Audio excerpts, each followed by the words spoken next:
नमस्कार, स्वागत है आप सभी का एग्जाम सलाह के यूट्यूब चैनल पर। मेरा नाम हिमांशु और आज है 25 दिसंबर। तो चलिए स्टार्ट करते हैं आज के करंट अफेयर एमसीक्यू। आज हम सभी जानते हैं आज क्रिसमस डे है, तो सभी को क्रिसमस की बधाई।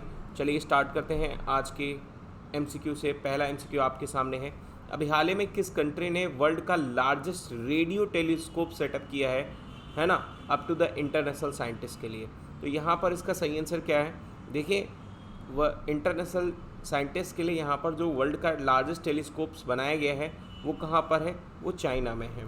ठीक है, तो याद रखना है कि चाइना ने ओपन किया है वर्ल्ड का लार्जेस्ट रेडियो टेलीस्कोप्स, है ना, अप टू इंटरनेशनल साइंटिस्ट। और फॉलोइंग यहाँ पर आप देखोगे एक Arecibo observatory in Puerto Rico, China में यहाँ पर ओपन हुआ है वर्ल्ड का बिगेस्ट रेडियो टेलीस्कोप्स, है ना, जो पूरे वर्ल्ड के इंटरनेशनल साइंटिस्ट के लिए यहाँ पर यूज के लिए होगा।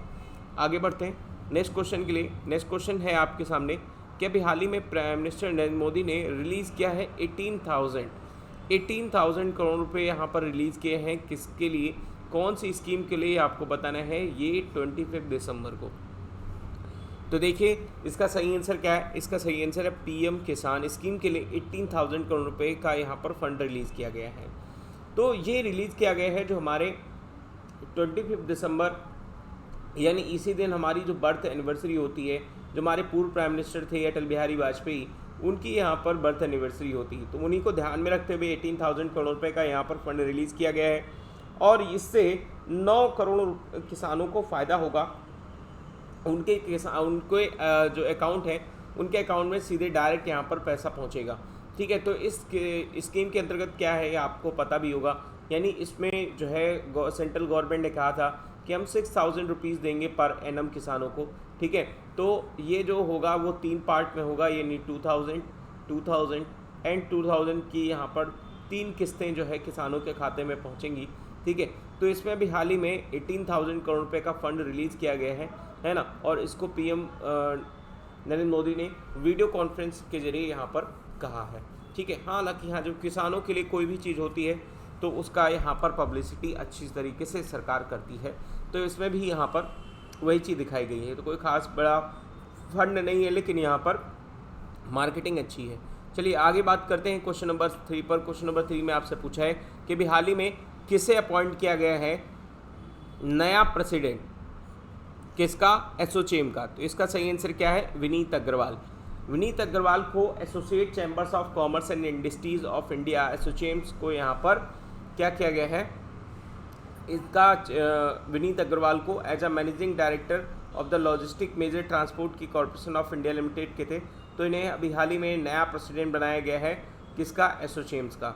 ठीक है, ये चीज़ याद रखना है। यानी पर्सन इन न्यूज, आपका यहाँ पर जब भी कोई भी एग्ज़ाम देने जाते हैं तो जो भी पर्सन इन न्यूज़ रहता है, यानी जो भी अपॉर्चुनिटी होती है, अवार्ड मिलता है, अपॉइंटमेंट होता है, तो उसको कहीं एक पेज पर लिख लीजिए, क्योंकि आपके एग्जाम के पॉइंट ऑफ व्यू से काफ़ी इंपॉर्टेंट होता है। चलिए आगे बात करते हैं क्वेश्चन नंबर 4 पर। क्वेश्चन नंबर 4 में आपसे पूछा है कि एस जयशंकर, इन्होंने भी हाल ही में डिस्कस किया है एक बायलैटरल कॉर्पोरेशन, किसके साथ में, किस कंट्री के साथ में, ये बताना है। तो इसका सही आंसर है स्पेन। स्पेन हम लोग, यानी यहाँ पर आप देखिए स्पेन की कैपिटल क्या है? तो मैड्रिड, है ना। तो यहाँ पर आप देखोगे इंडिया और स्पेन ने अभी हाल ही में बायलैटरल कॉर्पोरेशन किया, मतलब एक वीडियो कॉन्फ्रेंसिंग हुई। इसके जरिए यहाँ पर दोनों कंट्रियों ने बताया कि यहाँ पर जो पेंडेमिक टाइम चल रहा है, इसके बाद यानी क्या पॉसिबिलिटीज़ बनती हैं कॉपरेशंस की दोनों कंट्रियों के बीच में पोस्ट कोविड-19 के एरा के बाद में, तो इसके बारे में यहाँ पर डिस्कस किया गया। चलिए आगे बात करते हैं क्वेश्चन नंबर 5 पर। क्वेश्चन नंबर 5 में आपसे पूछा है तोसो कार वेटलैंड। तोसो कार वेटलैंड यहाँ पर रिकॉग्नाइज किया गया है as a wetland of international importance, है ना। दिस वेटलैंड यहाँ पर लोकेटेड, तो यहाँ पर आपको बताना है कि ये किस यूनियन टेरिटरी में या फिर स्टेट में है। तो इसका सही आंसर क्या है? इसका सही आंसर है लद्दाख। लद्दाख में तोसो कार वेटलैंड है, जिसको अभी हाल ही में 42 रामासर साइट कन्वेंशन साइट्स में यहाँ पर शामिल किया गया है। रामासर साइट कौन सी है? यानी यहाँ पर ये रामासर एक सिटी का नाम है, यहाँ पर देखोगे ईरान में, तो वहाँ पर इसके नाम से रामासर इंटरनेशनल कन्वेंशन इसका नाम रखा गया। और इसमें जितने भी दुनिया भर में वेटलैंड होते हैं, इन वेटलैंड को यहाँ पर रिकॉग्नाइज करना, वेटलैंड को यहाँ पर प्रिक्योर करना, ताकि हमारी यहाँ पर जो बायोडाइवर्सिटी है वो मेंटेन रहे। अब यहाँ पर याद रखना है कि ये जो इंडिया में है, इंडिया में रामासर्स की 42 साइट्स है, जिसमें अभी हाल ही में नई अपडेट हुई है कौन सी, लद्दाख की 200 कार वेटलैंड यहाँ पर कॉम्प्लेक्स है ना। तो यहाँ पर एक चीज़ याद रखना है कि ये सेकेंड रामासर साइट है यूनियन टेरिटरी ऑफ लद्दाख में, ठीक है। यहाँ पर इसका नाम 200 कार वेटलैंड कॉम्प्लेक्स यहाँ पर इसलिए किस लिए पड़ा, क्योंकि ये एक तरीके से जो वेटलैंड है ये पूरी तरीके से सलाइन वाटर कंप्लेंट मतलब सलाइन है। अब आप कहोगे वहाँ पर सॉल्ट कैसे पहुँच गया, तो सॉल्ट ऐसे पहुँच सके यानी किसी भी जगह पर अगर वेटलैंड है और वहाँ पर इवेपोरेशन ज़्यादा होता है तो इसकी वजह से यानी वहाँ पर आपको देखोगे वाइट सॉल्ट मिल जाएगा, वाइट सॉल्ट, जिसकी वजह से इसका नाम टोसो कार वेटलैंड पड़ा है, ठीक है। ये चीज़ याद रखना है आपको। चलिए आगे बात करते हैं क्वेश्चन नंबर 6 पर। क्वेश्चन नंबर 6 में आपसे पूछा है कि किस स्टेट गवर्नमेंट के साथ अभी हाल ही में कोलैबोरेट किया है UN women setup to first India gender hub, है ना। यानी इंडिया का पहला फर्स्ट जेंडर हब यहाँ पे कहाँ पर बनेगा, तो इसका सही आंसर क्या है, केरला सरकार ने, केरला स्टेट गवर्नमेंट ने भी हाल ही में क्या किया है, यूएन वुमेन डिसाइड किया है, उसके साथ यहाँ पर फर्स्ट जेंडर हब बनाया जाएगा। ये एक तरीके से मेमोरेंडम ऑफ अंडरस्टैंडिंग साइन हुआ है किसके बीच में, यूनाइटेड नेशंस के बीच में और केरला गवर्नमेंट के बीच में, कि हम यहाँ पर पहले से एक जेंडर हब बनाएंगे, जिसमें जेंडर हब में क्या होगा, यानी जो मेन और वुमेन हैं इनके बीच में यहाँ पर जेंडर जो इनइक्वालिटी है उसको रिड्यूस करने का काम, मतलब एक तरीके से हम यहाँ पर प्रमोट कर पाएंगे जो भी हमारे यहाँ पर एक तरीके से ऑर्गेनाइज्ड एक ऑर्गेनाइजेशन है वहाँ पर भी एक तरीके से हमारा जेंडर इक्वालिटी मेंटेन हो, इसके लिए यहाँ पर यूनाइटेड नेशंस के साथ कोलैबोरेट किया है किसने, केरला गवर्नमेंट ने। चलिए आगे बात करते हैं क्वेश्चन नंबर 7 पर। क्वेश्चन नंबर 7 में आपसे पूछा है कि हाल ही में यूनियन कैबिनेट ने भी हाल ही में अप्रूव किया है foreign direct investment in the DTS यानी डायरेक्ट टू होम सर्विस। तो डायरेक्ट टू होम सर्विस यानी अभी हाल ही में यूनियन कैबिनेट ने अप्रूव किया है, तो इसमें कितने % की यहाँ पर FDI इन्वेस्टमेंट अप्रूव किए, तो इसका सही आंसर है क्या, 100% का यहाँ पर FDI इन्वेस्टमेंट अप्रूव किया गया है।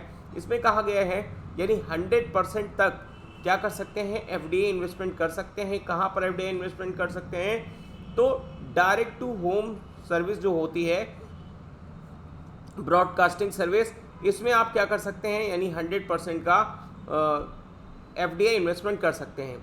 और यहाँ पर एक ही चीज़ है कि जो भी लाइसेंस पीरियड है वो 20 ईयर्स के लिए होगा, मतलब आपको यहाँ पर कोई भी एक स्पेक्ट्रम दे दिया गया डायरेक्ट टू होम सर्विस के लिए। अब बाहर से आने वाली कोई भी कंपनी यहाँ पर डायरेक्ट टू होम सर्विस में अप्लाई करती है तो उसको लाइसेंस जो होगा उसके लिए यहाँ पर 20 ईयर्स का लाइसेंस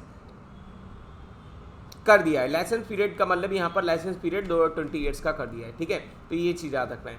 अब यहाँ पर एक क्वेश्चन बताइए फटाफट कि ये जो FDI का इन्वेस्टमेंट है, ये FDI का इन्वेस्टमेंट यानी जो इसका जो टारगेट है, मतलब कितना % इन्वेस्टमेंट होगा, कहाँ पर होगा, तो इसका यहाँ पर टारगेट कौन सी मिनिस्ट्री यहाँ पर सेटअप करती है, कौन सी मिनिस्ट्री सेटअप करती है, फटाफट आप कमेंट सेक्शन में बताइए जल्दी से। आगे बात करते हैं क्वेश्चन नंबर 8 पर। क्वेश्चन नंबर 8 में आपसे पूछा कि अभी हाल ही में medium range surface to air missile यानी इसका नाम मार्सम यहाँ पर रखा गया है, इसको अभी हाल ही में टेस्ट किया है उड़ीसा में, जो कि बनाया गया है DRDO के द्वारा। इसने DRDO ने ये जो मार्सम मिसाइल्स है ये किस कंट्री की हेल्प से बनाई है ये आपको बताना है, तो इसका सही आंसर क्या है, इसका सही आंसर है इजराइल। इजराइल की मदद से भी हाल ही में मार्सम मतलब पहले भी बनाई जा चुकी है, 2009 में ये रिकॉग्नाइज की गई थी, है ना। अभी हाल ही में इसको यहाँ पर एक टेस्ट किया गया, तो medium range surface to air missiles MRSAM, इसको अभी हाल ही में टेस्ट किया गया है ना, जो कि एक जॉइंटली डेवलप प्रोग्राम है defence research development organisation and Israel aerospace industries के दौरान यहाँ पर ये बनाया गया है। आगे बात करते हैं क्वेश्चन नंबर 9 पर। क्वेश्चन नंबर 9 में आपसे पूछा है कि डिजीबॉक्स एक स्टोरेज प्लेटफॉर्म होता है, यानी जैसे आपका यहाँ पर एक तरीके से क्लाउड सर्विस होती है उसी तरीके की स्टोरेज प्लेटफॉर्म है। तो ये भी हाल ही में किस कंट्री के द्वारा डेवलप किया गया, इसका सही आंसर है इंडिया, ठीक है। इंडिया के द्वारा भी हाल ही में डिजीबॉक्स स्टोरेज प्लेटफॉर्म अभी हाल ही में ओपन किया गया और इसमें आप देखोगे एक क्लाउड स्टोरेज प्लेटफॉर्म है डिजीबॉक्स, जिसे अनाउंस किया गया है नीति आयोग के द्वारा, CEO ऑफ अमिताभ कांत, है ना, इन्होंने अनाउंस किया। और इसमें आप देखोगे कि एक तरीके से यहाँ पर डिजीबॉक्स एक तरीके से make in India store in India, make in India, store in India policy of India का यहाँ पर एक तरीके से प्रोग्राम है, ठीक है, मतलब एक तरीके से पार्ट है। तो यहाँ पर याद रखना है कि डिजी बॉक्स में आप क्या कर सकते हो, ऑनलाइन फाइल स्टोर कर सकते हो, उसके ट्रांसफ़र कर सकते हो, ठीक है, एक तरीके से क्लाउड सर्विस के रूप में काम करेगा। आगे बात करते हैं क्वेश्चन नंबर 10 पर। क्वेश्चन नंबर 10 में आपसे पूछा है catch the rain awareness generation campaign अभी हाल ही में रिसेंटली लॉन्च किया गया है, कहाँ पर? तो इसका सही आंसर है नई दिल्ली। नई दिल्ली में अभी हाल ही में catch the rain generation campaign यानी लॉन्च किया गया है जल शक्ति अभियान के द्वारा। इसका मेन अवेयरनेस है कि हम लोग यानी जब भी रेन होती है तो उस दौरान हम क्या कर सकें, यानी वाटर कंजर्वेशन कर सकें, ठीक है। तो इसे लॉन्च किया गया है नेशनल वाटर मिशन के अंतर्गत अंडर द मिनिस्ट्री ऑफ जल शक्ति, है ना, ministry of youth affairs and sports and Nehru केंद्र संगठन, है ना, इनके द्वारा यहाँ पर ये प्रोग्राम लॉन्च किया गया है ताकि हम लोग यानी कैच द रेन अवेयरनेस के अंतर्गत यानी जब भी रेन होती तो उसका हम लोग यहाँ पर वाटर कंजर्वेशन कर सकें, ताकि यानी जब समर टाइम हो तो उसमें हमारी पानी की समस्या ना आ पाए, ठीक है। तो इसलिए यहाँ पर प्रोग्राम शुरू किया गया है। तो आज के डिस्कशन में इतना ही। Thank you for watching. Video पसंद आया हो तो लाइक करिए, चैनल को सब्सक्राइब करिए, अपने दोस्तों के साथ शेयर करिए।